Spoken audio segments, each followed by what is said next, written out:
বন্ধুরা, আজকে কি বানাচ্ছি বলো তো?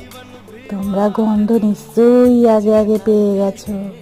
তাওয়াতে একটু ঘি দিয়ে তারপরে দেখো আমি এক হাতা ব্যাটার দিয়ে দিলাম। এরপরে আমি এটাকে ঘুরিয়ে গোল গোল করে নিলাম। নেওয়ার পরে একটু আঁচের মধ্যে বসালেই এটা একটু শক্ত শক্ত যেই হয়ে যাবে। আমি ওই দেখো ক্ষীর বানিয়ে রেখেছি। ক্ষীরটা কি করে বানিয়েছি সেটা তো আমি আলাদা ভিডিওতে দেখিয়েই দিয়েছি। এবার ক্ষীরটা মাঝখানে দিয়ে আস্তে আস্তে রোল করে দিলেই হয়ে গেল পাটিসাপটা। আমার প্রথম থেকে শেষ অবধি পাটিসাপটা এইরকম সুন্দর সুন্দরই উঠেছে, কারণ গোবিন্দভোগ চালের যে। আর খেতে খেতে খুব সুন্দর হয়েছে।